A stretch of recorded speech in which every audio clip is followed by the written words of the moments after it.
대권 뉴스.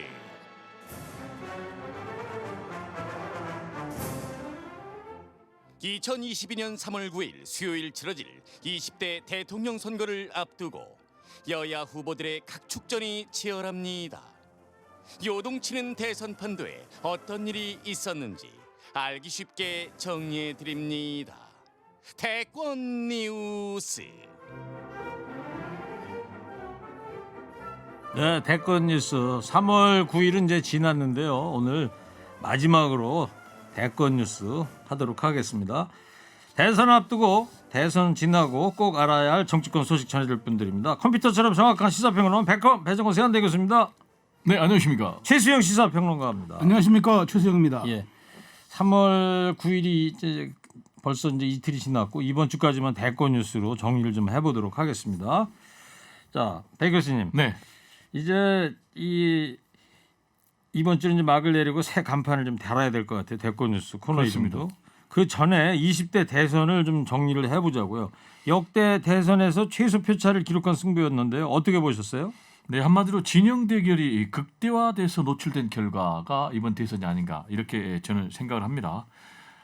진영 대결에다가 지역주의까지 부활 조짐 보였고 또 세대 계층 갈등에다가 사상 초유의 젠더 갈등까지 닥쳤단 성별 말이에요. 갈등. 네, 그래서 0.7% 포인트 차. 구체적으로 얘기하면 24만 표 차인데 서울시 서대문구 인구가 30만이니까 이것도 안 된 표로 승부가 갈렸단 말이에요. 따라서 이 국민 통합을 하지 않고서는 윤석열 정부 성공할 수는 없다. 그리고 나라의 미래도 없다. 따라서 윤석열 당선인 국민 통합에 위해서 올인해야 되고 이 문제는 선택의 문제가 아니고 필수의 문제고 생존의 문제다. 따라서 이 정부의 생존, 국가의 생존을 위해서도 올인해야 되고 이번 대선 결과는 저는 여야 모두 그리고 이재명, 윤석열 두 후보 모두에게 던진 일종의 경고다. 이 경고를 받아들여서 진영 대결 극복하고 그러면은 통합하면은 국가가 성장하고 아니면은 엄청난 위기로 갈 것이다. 따라서 우크라이나 사태가 결코 남의 문제가 되지 않을 것이다라는 좀 얘기를 강조하고 싶습니다. 네. 통합 얘기하셨는데 여기 상암동 상암초등학교 앞에 사거리 있거든요. 거기 아까 걸어오다 보니까 윤석열 당선 현수막이 걸려 있었는데 대한민국을 통합하겠습니다. 이런 글귀를 적어놨더라고요. 네. 최수영 평론가는 어떻게 보셨어요? 그러니까 대통령 선거 때 기존의 유권자도 국민들이 그 대통령 후보를 선택하는 기준이 있습니다. 세 가지가 있는데요. 순서대로 하면은 일단 좋아해서 찍습니다. 두 번째 필요해서 찍습니다. 세 번째 상대방이 싫어서 찍습니다. 근데 이번은 거꾸로 됐어요. 상대방이 싫어서 찍었고 필요해서 찍었고 좋아해서 찍었어요. 그게 거꾸로 된 거. 거꾸로 된 거죠. 자, 이게 그러니까 어떤 결과 났습니까? 소수점 빼면은 48대 48입니다. 48명 대통령을 지지했고 또 48명 대통령을 지지하지 않았습니다. 네. 이 극명한 것이 보여주는 게 오늘의 현실이라면은 당선인의 첫 행보는 간단하죠. 당선인의 첫 행보는 뭘 어떻게 해야 되느냐? 48명 지지했던 사람들의 청구서를 거부해야 됩니다. 그다음에 48명 자기를 지지하지 않았던 사람들의 얘기에 귀 기울이면 됩니다. 네. 이 두 가지 원칙만 명심해 줬으면 좋겠습니다. 그래요. 지금 말씀하신 것이 뭐 차기 정부의 어떤 통합론이라고 봐야 될 것 같기도 하고 민주당에서 3대 패배 요인을 분석을 했어요. 배 교수님. 네. 이게 이제 민주당에서 나온 얘기인데요. 저도 대체적으로 좀 공감을 할 수 있겠습니다. 첫 번째는 역시 부동산 정책 실패입니다. 특히 서울에서 31만 표 차로 졌는데 24만 표 차의 패배에 결정적인 그런 패인이 아닌가 생각이 되고 서울에서 31만 표 패배는 역시 28번의 부동산 정책 내놓을 정도로 실패한 문재인 정부의 부동산 정책 때문이 아닌가. 부동산 값 폭등하면서 집값 또 계속 폭등하고 세금도 올라가면서 전통적인 텃밭이라고 할 수 있는 마포, 양천에서도 이번에 상당히 패배했고 결국 이제 정권을 넘겨주는 그런 결과. 그리고 두 번째로는 역시 내로남불과 오만을 얘기할 수가 있겠어요. 대표적인 사건으로는 이제 당 소속 서울, 부산, 충남의 광역자치단체장의 성폭행 사건, 그리고 2차 가해, 또 윤미향 조국 사태. 이런 것들이 대표적인 사건이 아닌가 생각이 되고 세 번째는 이제 대장동 문제예요. 역대 최악의 네거티브 선거가 벌어졌는데 민주당에서는 악의적 프레임에 제대로 대응하지 못해가지고 패배했다 이렇게 얘기를 하고 있거든요. 따라서 진실을 밝혀야 된다. 그래서 명예 회복을 해야 된다라는 그런 입장. 그래서 특검이라든지 국정조사도 필요하다라는 이제 의견이 나오고 있는데 만약에 윤석열 정부에서 뭐 한동훈 측근을 서울중앙지검장에 중용해서 대장동 수사에 착수할 경우에는 여야 정치권 모두 곧바로 전쟁터로 변할 그런 우려가 있다라는 생각이 좀 듭니다. 어제 윤석열 당선인이 기자회견에서 기자들이 물어봤잖아요. 네, 대장동 수사 어떻게 할 거냐 그랬더니 시스템에서 알아서 할 것이다. 요 의미하는 바가 뭐예요? 제가 볼 때는 원칙론입니다. 시스템대로 한다는 얘기는 할 수도 있고 안 할 수도 있고 그렇지만 역시 칼이라는 거는 칼집에 있을 때 더 위력을 발휘하지 않겠습니까? 저는 그 얘기를 간단하게 얘기합니다. 검찰이 알아서 하라는 얘기입니다. 네. 자, 윤석열 당선인이 어제 또 첫 기자회견에서 이제 국민 통합을 좀 강조를 했어요. 그러니까 지금 이 48대 48을 당선인도 엄중하게 받아들이고 있다는 걸 안 거죠. 그래서 어저께 그 동작동 국민현충원에 가서 그 방명록 쓸 때 그랬잖아요. 통합과 그다음에 번영 딱 두 글자로 얘기했습니다. 그러니까 저는 당연하다고 봐요. 더군다나 어제 기자회견에서 여소야대라고 하는 건 굉장히 자연스러운 거다. 왜냐하면 이걸 통해서 우리 민주주의 정치가 극복된다. 이게 뭐냐면 설득과 협치를 기본으로 민주주의가 갖고 한다는 거죠. 그러니까 본인이 이미 소수파의 이제 그 대통령이라는 걸 알기 때문에 이걸 어떻게 넘어가느냐 이건 간단하죠. 정말 그것은 국회 대통령이 됐다고 국회를 무시하거나 여의도 정치를 멀리하거나 하는 것이 아니라 항상 대통령이 의회를 존중하고 그런 태도로 접근하면은 문제는 풀리죠. 민주당이 발목만 잡아서야 지방선거 앞두고 그럼 제대로 국민에게 평가받겠습니까? 네. 자, 그리고 또 소위 젠더 갈라치기 선거였던 분석은 어떻게 보시는지 배 교수님. 여성가족부 폐지 공약 이거 지켜질까요? 일단 젠더 갈라치기 선거였다. 이 부분에 대해서 윤석열 당선인은 부인했어요. 그렇지만은 국민의힘 내부에서도 이거는 전형적인 젠더 갈라치기였다. 그리고 실패한 전략이었다라고 얘기를 하고 있거든요. 실제로 개표를 해보니까 오히려 2대 남에서 얻은 표보다는 2대 여에서 잃은 표가 더 컸어요. 그래서 저도 이거는 실패한 그런 대선 전략이다 이렇게 평가를 하고요. 조은희 서울 서초 보궐선거 당선인 같은 경우는 오히려 부총리급으로 격상을 해야 된다. 왜냐하면 여성가족부를 그렇습니다. 그래서 이유는 지금 여성들이 현실적으로 도움이 필요하고 차별이 있다. 그리고 이 인구 절벽의 상황에서 이거는 대통령 프로젝트로 가야 되고 컨트롤 타워가 있어야 되니까 그런 점에서는 부총리급으로 격상을 해야 되는데 당초에는 여가부 폐지가 아니었고 양성평등부로 기능을 조정하는 거였거든요. 따라서 저는 기능을 조정하고 강화하는 방향으로 나가야 된다. 그리고 나갈 것이다. 만약에 그렇지 않으면은 스스로 위기를 자초할 것이다. 이렇게 보고요. 진중권 교수 같은 경우 이렇게 얘기했어요. 이번에 여가부 폐지 이거는 윤석열 후보가 자기 낙선 운동한 것이다. 이렇게 얘기를 하고 있는데 지금 대한민국의 현실이요. 성별 격차 지수를 보니까 세계 156개국 가운데 대한민국 102위입니다. 거의 네. 하위 수준입니다. 그러네요. 네. 그래서 이 현실에 맞는 그런 정책을 윤석열 당선인이 내놓을 것이라고 기대를 합니다. 네. 이준석 대표는 지금 여가부 폐지 대선 끝났지만 해야 된다. 공약대로 이행해야 된다. 뭐 이런 입장인 것 같기도 하고 이러다 보니까 이준석 대표 책임론이 나오고 있어요. 또 이준석 대표도 허드슨강 얘기 꺼내면서 반발하고 있는데 김종인 전 위원장이 이준석 대표가 당선에 결정적 기여를 했다. 이런 말을 했습니다. 김종인 위원장이 오늘 오전에 한 라디오와 인터뷰 들어보겠습니다. 이준석 대표의 역할이라는 것이 지금 윤석열 후보가 당선되는데 막 결정적인 기여를 한 공로가 더 커요. 그러니까 뭐 이준석 대표가 선거하는 과정 속에서 다소 무슨 갈라치기니 뭐냐 이런 비난도 있지만 실질적으로 뭐 그러한 비난이라는 것은 묵살해 볼 수도 있지 않을까 그렇게 생각을 합니다. 네, 최진영 평론가님. 허드슨강 얘기는 뭐예요? 이준석 대표가 꺼낸? 그러니까 이게 미국의 그때 허드슨강의 기적이라고 그 비행기가 이상이 생겨서 활주로로 돌아가지 않고 그냥 그 착수를 한 거죠. 착륙이 아니라. 그래서 이제 과연 그게 정당했느냐 그걸 놓고 이제 했는데 결과적으로 정당했다 이렇게 이제 판단된 걸. 그러니까 자기를 변명하기 위해서 아마 이 영화를 소환한 것 같아요. 그런데 저는 어쨌든 김종인 위원장이 이렇게 쉴드를 쳐주는 거니까 방어를 쳐주는 거는 그겁니다. 기여한 건 있어요 분명히. 국힘당의 간판이 젊어졌기 때문에 그로 인해서 국힘당의 어떤 그런 대중적 이미지가 달라졌다는 그거 하나만 있지. 사실 이번에 선거 전략 비단 주머니라고 꺼내놨던 거 갈라치기 아니면은 순젠더 갈등이었어요. 성별 갈등. 게다가 본인은 이번에 노원 자기 지역구에서 더군다나 졌어요.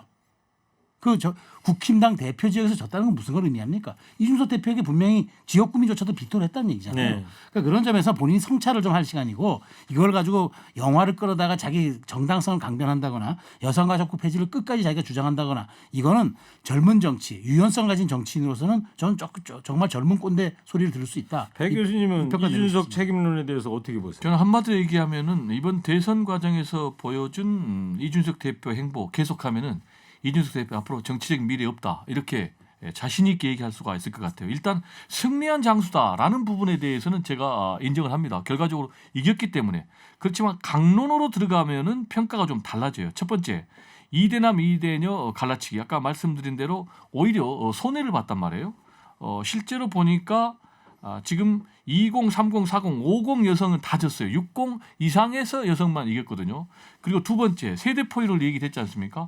이 세대 포이론도 실패를 해버렸어요. 그래서 진중권 교수 같은 경우는 만약에 선거가 2, 3일만 더 늦게 치러졌다면 정권을 가져오지 못했다라고 이렇게 결론을 내렸거든요. 그리고 세 번째 동진 정책은 13% 역대 최고 보수 후보로서 기록했으니까 이 부분은 어느 정도 성공을 한 거지만은 본인이 너무 뻥이 컸어요. 뭐 20%에서 25%, 30%. 그리고 또 마지막에 한마디만 더 하면은 뭐 이번에 10%포인트 이상으로 이긴다고 네. 큰 소리 쳤는데 0.7%포인트. 그래서 좀 말을 좀 진중하게. 그래서 결론적으로 얘기하면은 네거티브의 그런 정치하지 말고 파지티브의 정치를 해야지 미래가 있다라는 얘기를 좀 하고 싶습니다. 네. 파저티브라고 발음을 해야 되나요? 파지티브. 네, 뉴욕 특파원 발음이니까 인정하십시오. 근데 이준석 대표가 지금 광주에 가 있죠? 예, 근데 광주에 있어요. 코로나에 이제 확진이 됐다는 소식이 좀 들렸어요.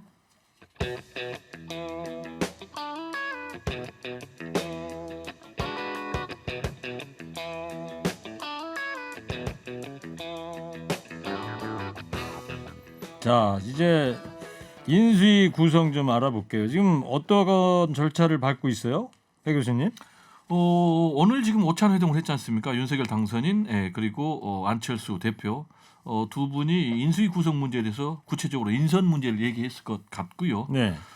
그래서 좀 속도가 날 것 같습니다. 총 7개 분과를 구성을 한다고 그래요. 뭐 기획, 조정, 외교, 안보, 그리고 정무, 사법, 행정, 경제, 인리, 과학, 기술, 교육, 그리고 사회, 복지, 문화. 이렇게 하고 또 당선인 직속으로 국민통합위를 구성하겠다라는 게 좀 눈에 돋보이는 부분이고요. 그리고 코로나19 TF도 만들고 청와대 개혁 TF도 만든다고 합니다. 네. 그래서 핵심 인선은 이번 주말에 빠르면 할 것 같고요. 법에 위원장 1명, 부위원장 1명, 위원 24명 하도록 이렇게 돼 있습니다. 그리고 인수위 사무실은 삼청동의 금융연구원으로 한다고 합니다. 네. 연수원으로. 비서실장은 이제 장제원 의원이 됐고 오늘 보니까 인수위 대변인은 김은혜 의원이 됐더라고요, 그죠? 예. 또 아까 이준석 대표가 10% 포인트 이상 차이로 이길 것이다 이런 예언을 했다가 안 맞았다 이런 말씀을 했는데 한 청취자께서 이런 문자를 보내셨어요. 서정욱 변호사는 안 나옵니까? 지난번에 윤석열 후보가 10% 차로 당선 안 되면 50만 원을 프로그램에 기부한다고 약속했는데 그걸 다 기억하고 계시군요. 네, 약속은 아니, 지켜집니다. 서 변호사 할 거예요. 제가 서정욱 잘 알았는데 아직 약속 잘 지킵니다. 월요일 날 나오니까 월요일 날 한번 그럼 50만 원 애청자들에게 드리는 겁니까? 그거는 모르고요. 용처에 대해서 일단. 묻지 네. 마시죠. 교수님. 최시영 변호사님, 네, 네. 권성동 의원이 본인은 인수위원회 참여하지 않겠다고 했습니다. 네. 최시영 평론가 안철수 대표 또 전문가로 이제 되어 있는데 인수위 구성 어떻게 전망하십니까? 조금 전에 장제원 의원이 백브리핑을 했어요. 기자들 네. 앞에서. 오늘 근데 이제 오찬 백브리핑 아니 오찬 전 백브리핑. 오찬 전의 상황. 지금 안철수 대표 회동이 그러니까 도시락은 먹은 것 같은데 예. 아직 당사에서 안 나왔대 안철수 대표. 그래서 지금 그 회동 결과가 공개가 안 되는데 네. 기본적으로 이번 주말까지 위원장, 부위원장 인선을 할 거다. 네. 그다음 위원은 다음 주부터 순차적으로 한다. 위원장하고 위원은. 그러니까 주말이라는 게 이제 토요일이죠. 모레까지. 모레까지 그러니까 위원장, 그다음에 부위원장 인선을 할 거고 예. 다음 주부터 순차적으로 위원도 24명을 할 거다. 예. 위원들은 크게 검증할 필요가 없으니 그냥 발표만 하면 될 것 같다. 이 취지 얘기를 했고요. 권성동 의원은 본인이 참여하면 이 야당과 언론이 가만히 있겠냐. 그러니까 나는 안 나가는 게 맞다. 그건 잘한 것 같아요. 왜냐하면 장재원 의원도 비서실장 시켰는데 권 의원까지 인수위원 부위원장이라게 참여하면은 또 윤핵관 논란 나오지 않겠습니까? 네. 자, 이 청와대 안 들어가겠다 윤석열 당선 의지가 아주 강하다면서요. 집무실을 그래서 광화문 청사에 두기로 했다는 겁니까 지금? 배 네, 교수님? 지금 그렇게 추진되고 있습니다. 광화문 정부 서울청사 9층에 국무총리실 공간이 있거든요. 예. 여기에다가 이제 대통령 집무실 만들고 그리고 그 건물의 4, 5개 층을 비서실, 안보실로 꾸민다고 해요. 리모델링 비용은 한 50억 정도 든다고 하는데 여기에 뭐 통신 장비, 보안 시설 다 갖춰져 있어가지고 뭐 큰 문제는 없다고 합니다. 이 광화문 시대를 열겠다. 문재인 대통령도 했는데 지금 윤석열 당선인 의지가 강하니까 실천이 될 가능성이 굉장히 높고요. 청와대를 해체하겠다. 그래서 청와대 공간은 시민들께 개방하겠다라는 이제 그런 의지인데 저는 이 공간의 이동도 상당히 의미가 있지만은 역시 본질은 권력의 분산이다. 그래서 제왕적 대통령제 폐해를 어떻게 극복하느냐가 윤석열 당선인의 어깨 위에 달려 있지 않나 이런 생각이 좀 듭니다. 네. 그 이제 현재 광화문 청사에 있는 국무총리실은 뭐 과천으로 이전한다 뭐 이런 얘기. 세종시로 가야겠죠. 갑자기. 세종시로. 세종시로. 그렇습니다. 과천은 지금 법무부와 방송통신위원회하고 공수처 3개밖에 공간이 없어요. 없어요? 예. 자, 문재인 대통령도 이 경호 문제 등으로 이 5년 전에 이 공약을 못 지켰지 않습니까? 최수영 평론가는 청와대 근무 경험도 있고 그런데 네. 어때요? 이 공약이 제대로 지켜질 수 있을 것 근데 이게 같습니까? 출퇴근을 해야 되잖아요. 그러면 이제 잠은 그 관저에서 자고 이제 출퇴근을 해야 아니 되는데. 잠도 청와대 관저가 아니고 현재 삼청동 국무총리. 근데 거기는 안 돼요. 거기는 안 거기는 돼요. 보안상 문제 때문에 안 되고요. 하려면은 잠을 주무시려면 안가밖에 없어요. 안가가 이제 바로 감사원 옆에 쪽 그쪽 어디 있는데 거기는 좀 괜찮아요. 군 병력이 외곽을 경호하기 때문에. 그런데 총리 공간은 너무 대중과 큰 길에 노출돼 있어가지고 그건 위험하고요. 제가 보기에는 전 청와대 이제 근무를 2년 반 했습니다만은 차라리 저는 이게 사실 광화문으로 옮기면 출퇴근을 또 하다 보면 도로 통제 짧지만 해야 되거든요. 그렇죠. 저는 차라리 비서동에다가 비서동 한 동을 근무처로 삼으면 돼요. 청와대 그러니까 안에 있습니까? 청와대 안에 아니, 그러니까 바로 연풍문 뒤에 출입문 바로 뒤에 있는데 거긴 바로 근길 옆에다가 대통령이 비서동하고 계속 같이 근무하면은 비서들이 15분씩 걸려서 찾아갈 이유도 없고 소통할 수 있거든요. 그래서 저는 이 문제가 지금 대통령 의지에 따라서 당선 의지에 따라서 할 것 같은데 굳이 이런 불편이 너무 많다. 그리고 이제 뭐 사실 맞은편에 미 대사관이 있어가지고 도청 문제도 좀 민감할 수도 있어요. 여러 가지 보안적인. 그러니까 그게 문제가 된다 그러면 그 관저에서 근무하지 말고 차라리 내려와서 비서동에서 같이 비서들하고 함께 근무하는 것도 그건 방법일 수 있죠. 왜냐하면 거긴 경호나 보안 문제가 다 해결되니까. 좀 그거 그러니까 좀 광화문 청사로 입주하지 말고 예. 그 비서동이라는 게 그러니까 그러니까 비서동이 세 동이 있어요. 비서동이 이제 세 동이 이제 있는데 그 비서동에다가 그 회의실도 있어요. 거기다 대통령 집무실을 설치하면은 말하자면은 수시로 보고받고 들락날락 하기 때문에 왜 그 과거처럼 어디에 떨어져 있어가지고 구중궁궐에 있는다 이런 소리는 안 들을 수 있어요. 알겠어요. 예. 자 그리고 이 배 교수님 말이죠. 네. 민주당에서 대선 패배 하루 만에 8월 전당대회까지 윤호중 비대위 체제로 가는 걸 두고 윤호중 원내대표가 선거에 책임져야 할 사람 아니냐 이런 의견이 좀 있는데 어떻게 보세요? 그런 지적도 분명히 나오고 있어요. 패배한 것은 사실이고 그러면 이제 패배의 책임을 져야 되는데 송영길 원내대표 플러스 최고위원들은 다 총사퇴했는데 지금 윤호중 원내대표가 비대위원장 자리를 맡겠다는 것 아니겠습니까? 그 이유는 이런 거예요. 지금 6월 1일 지방선거를 치러야 되는데 석 달도 안 남았는데 여기서 지도부가 다 빠져버리면은 그 공백을 누가 메꾸느냐라는 이제 현실적인 문제 때문에 윤호중 원내대표를 중심으로 해서 비대위원장하고 그래서 선거 치르고 대대적으로 개편해 나가겠다라는 것인데 그 부분과 관련해서는 역시 말씀하신 대로 내부에서 찬반 의견이 있기 때문에 네. 아마 그런 이제 현실론을 선택한 이유는 0.7%포인트 차의 패배니까 여기에 대해서 아마 서로 평가가 다르다 보니까 그런 선택을 한 것 같은데 어쨌든 패배는 패배니까 국민들에게 패배에 대한 책임의 메시지를 확실하게 던져주는 것도 매우 중요한 포인트가 아닌가 생각이 듭니다. 최수영 평론가 네. 비대위원장을 내부에서 할 사람이 없나요? 그러니까 그거는 좀 문제이긴 한데 저는 그래요. 저는 좀 그 책임을 져야 한다는 부분이 다른데 25만 표 차이로 친 패배잖아요. 그러면 사실은 이거를 그 뭐 캠페인이 잘못돼서 패배했다 이렇게 보기 사실 어려워요. 그렇게 그리고 172석이라는 아직도 견고함이 있기 때문에 저는 그래요. 당장 지금 비대위 체제로 가서 일단은 하는 것은 방안인데 외부 인사를 막 끌어들여와서 당을 또 대대적인 리모델링한다. 사실은 자체적인 성찰만 정도 해가지고 다시 방향성 잡아가지고 지방선거 치르면 됩니다. 근데 너무 많은 것을 외부인에게 의존하는 비대위 발상도 저는 책임 정치하는 공당으로서는 그렇게 바람직한 자세는 아니라고 봅니다. 네. 자, 산 넘어 산입니다. 이제 6월 지방선거 다가오고 있는데 홍준표 의원이 대구시장 출마를 사실상 선언했다면서요? 네, 홍준표 의원 대구시장 출마를 왜 했을까요? 한마디로 차차기 대권 도전하겠다라는 뜻이죠. 그러니까 대권 꿈을 절대 버리지 않겠다.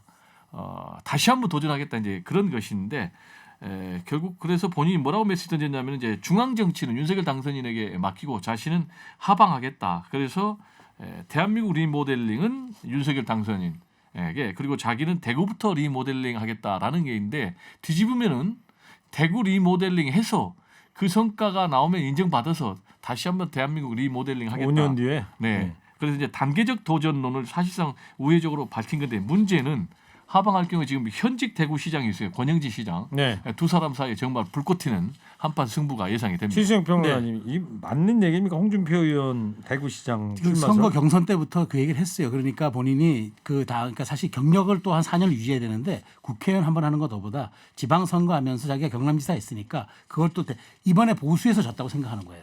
본인은 여론조사에서는 이겼지만 당원 투표에서 졌기 때문에 이번에 보수의 심장에서 한번 정치 재개해 보겠다. 네. 그런 뜻 같습니다. 그리고 이제 스케줄이 딱 맞는 거예요. 임기 4년 하고 그 다음에 이제 자연스럽게. 그러네요. 네. 스케줄은 그런데. 그러니까 대권 도전 재수를 한번 해보겠다 이런. 삼수죠 사실은 이제는. 지난번에 도전했었잖아요. 경선에서 안 돼서 그렇지 예, 삼수죠. 네. 또 한다면. 네. 그리고 다른 지역의 도전 의사를 밝힌 후보들이 있습니까? 많습니다. 저기 지금 이해훈 의원도 충북 도지사 한번 생각이 있다고 지금 얘기를 했고요. 이해훈 예, 의원. 전 의원. 강릉 서초에서 재선을 했는데. 그다음에 황상무 전 KBS 앵커도 강원도지사 출마하겠다고 그 강원도청 가서 기자회견 했더라고요. 또 뭐 나경원 의원 전 의원도 도지사 충북도지사 왜 충청도에 자꾸 생각하는지 모르겠는데 네. 그 의지를 피력했고 그다음에 지금 보니까 중앙선거관리위원회 광역단체장 도전하겠다고 신고한 국민의힘 의원만 9명이라는 겁니다. 벌써요? 그래서 굉장히 지금 여당이 됐기 때문에 아마 지방선거에 치열한 도전을 할 것 같습니다. 알겠습니다. 자, 여기까지 하고요. 마지막으로 두 분 한 줄 평 듣겠습니다. 오늘은요. 이번 20대 대선을 한 줄로 평가를 해 주시기 바랍니다. 먼저 배정 교수님부터 해주세요. 3, 2, 1. 수가 제주 역가 복주라. 물이라는 민심은 배라는 정권을 띄울 수도 있고 뒤집을 수도 있느니라. 잘했군 잘했어 어유 오랜만이네요. 오랜만에. 고사성어 인용했다고 그래서 한 소리 들을 줄 알았더니 잘했다는데요. 예. 이어서 최수영 평론가님 해주세요. 3, 2, 1. 앞으로 벼락치기 네거티브 대선은 이제 그만. 잘했군 잘했어 네, 두 분 다 잘했군 잘했어요 하겠습니다. 잘 들었어요. 자, 대권 뉴스 지금까지 배정호 교수, 최수영 시사평론가였습니다. 두 분 고맙습니다. 감사합니다. 조수경 친구.